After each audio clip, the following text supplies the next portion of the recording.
what should move forward in time with me and what should be let go as if it's dead wood. And the more dead wood that you let go of and burn off when you have the opportunity, the less it accretes around you. Here's something interesting about forest fires. You know, people have been trying to prevent forest fires for a long time, especially that damn bear, Smokey, right? He's trying to prevent forest fires.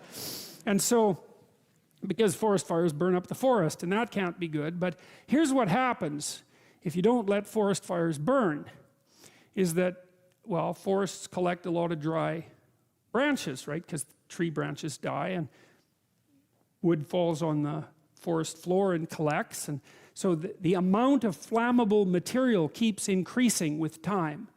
And that's not so bad if it's wet, but if the amount of flammable material is increasing and it gets really dry and then it burns, then you have a real problem. The forest fire can burn so hot that it burns the topsoil right off, in which case you don't have a forest at all anymore, you just have a desert. And lots of trees are evolved to withstand forest fires of a certain intensity, and some won't even release their seeds unless there's been a fire. And so a little bit of fire at the right time can stop everything from burning to the ground. And that's also a really useful insight, a metaphorical insight into the nature of sacrifice, right? It's also a lot easier to let go of something when you're deciding to let go of it, because you've decided yourself that you're done with that. It's a weak part of you. It needs to disappear. You do that yourself, it's much better and much easier than it is if it's taken away from you forcibly, in which case you're very much likely to fight it. There's another interesting thing here, a motif that runs through the entire Bible. It's a very, very powerful motif. And it's partly associated with this idea of walking with or walking before God. And you know, in the New Testament, Christ says something like, thy Father's will be done. And he means that that will should be done through him. And so, I won't be able to state this exactly right, but it's something like this. You know, a lot of what people regard as their own personalities and are proud of about their own personalities aren't their own personalities at all. They're useless idiosyncrasies that differentiate them trivially from other people. But they have no value in and of themselves. They're more like quirks. I remember once I was trying to teach a particularly stubborn student about how to write.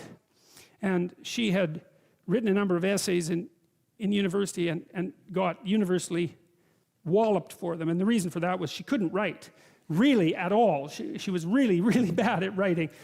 And so I was sitting down with her trying to explain to her what she was doing wrong. And she was being very annoying about it, very recalcitrant, very, very unwilling to listen. That was a pearls before swine thing, you know. And at one point she said, I can write perfectly well. This university professors just don't like my style. And I could feel my hands creep towards her neck. Yeah, well, that'd be funny if it wasn't true, but it was also true. You know, and I thought, what the hell's with you? You can't even write, and you think you have a style. And not only do you think...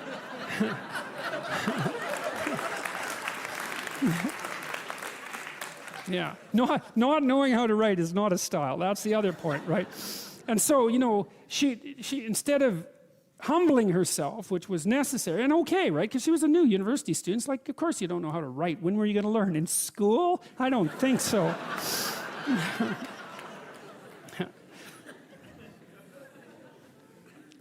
So she had this, you know, this style issue, and it just didn't go anywhere at all.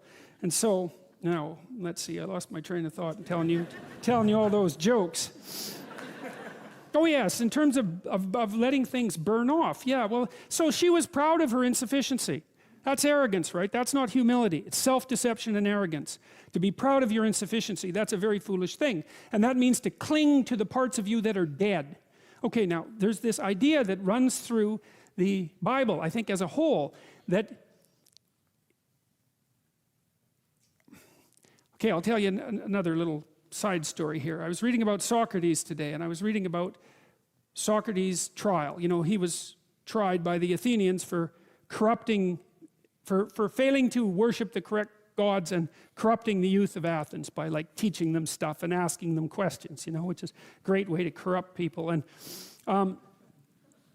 so he knew the trial was coming.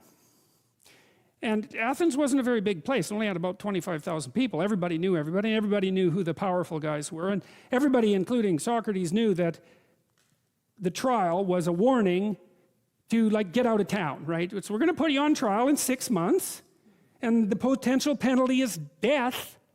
Got that? It's like, so Socrates had a chat with his compatriots, and they were contemplating fair means and foul to set up a defense for him so that he could, or to leave, so that he could not be tried and put to death.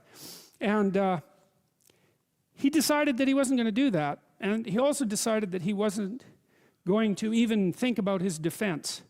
And he said why, and this is quite an interesting thing.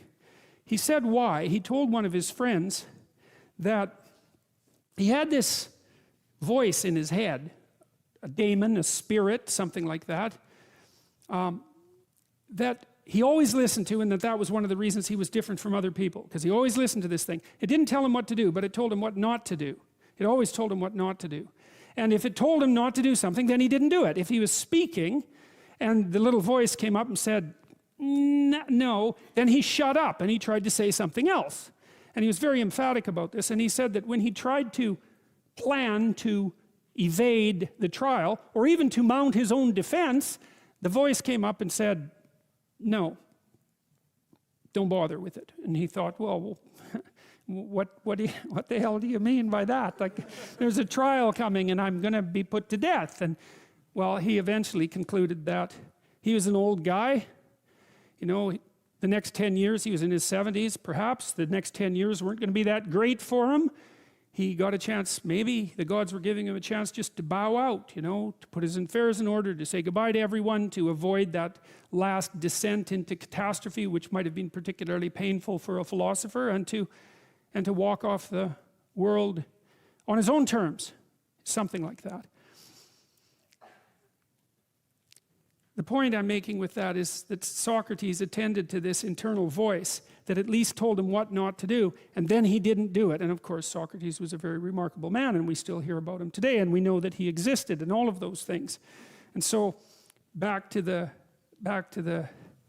walking with God idea. As you elevate your aim, you create a judge at the same time, right? Because the new ideal, which is an ideal you, even if it's just an ideal position that you might occupy, even if it's still conceptualized in that concrete way, that becomes a judge because it's above you, right? And then you're terrified of it, maybe. That's why you might be afraid when you go start a new job, right? Because this thing is above you and you're terrified of it and it judges you. And that's useful because the judge that you're creating by formulating the ideal tells you what's useless about yourself, and then you can dispense with it. And you want to keep doing that, and then every time you make a judge that's more elevated, then there's more useless you that has to be dispensed with. And then if you create an ultimate judge, which is what the archetypal imagination of humankind has done, say, with the figure of Christ, because if Christ is nothing else, he is at least the archetypal perfect man and therefore the judge. You have a judge that says, get rid of everything about yourself that isn't perfect. And of course, that's also what God tells Abraham, right? He says to be perfect, to pick an ideal that's high enough, and you can do this. The thing that's interesting about this, I think, is you can do it more or less on your own terms. You have to have some collaboration from other people, but you don't have to pick an external ideal. You can pick an ideal that fulfills the role of ideal for you. You can say, okay, well, if things could be set up for me the way I need them to be, and if I could be who I needed to be, what would that look like? And you can figure that out for yourself, and then instantly you have a judge. And I also think that's part of the reason people don't do it, right? Why don't people look up and move ahead? And the answer is, well, you start formulating an ideal, you formulate a judge, it's pretty easy to feel intimidated in the face of your own ideal. That's what happens to Cain versus Abel, for example. Then it's really easy to destroy the ideal instead of to try to pursue it, because then you get rid of the judge. But it's way better, lower the damn judge if it's too much. Like if your current ambition is crushing you, then maybe you're playing the tyrant to yourself, and you should tap down your ambitions, not get rid of them by any stretch of the imagination, but at least put them more reasonably within your grasp. You don't have to leap from point 1 to point 50 in one leap, right? You can do it incrementally. But I really like this idea. I think it's a profound idea that the process of recapitulating yourself continually is also the process of, it's a phoenix-like process, right? You're shedding all those elements of you that are no longer worthy of the pursuits that you're valuing. And then I would say the idea here is that as you do that, you shape yourself ever more precisely into something that can withstand the tragedy of life and that can act as a beacon to the world. That's the right way of thinking about it. Maybe first to your friends and then to your family. It's like it's a hell of a fine ambition, and there's no reason that it can't happen. You know, every one of you knows people who are really bloody useful in a crisis, and people that you admire, right? Those are all, you can think of all those people as you admire, that you admire as partial incarnations of the archetypal Messiah. That's exactly right. And the more that that manifests itself in any given person, then the more generally useful and admirable that person is in a multitude of situations. And we don't know the limit to that. But people can be unbelievably good for things, you know. It's really something to behold.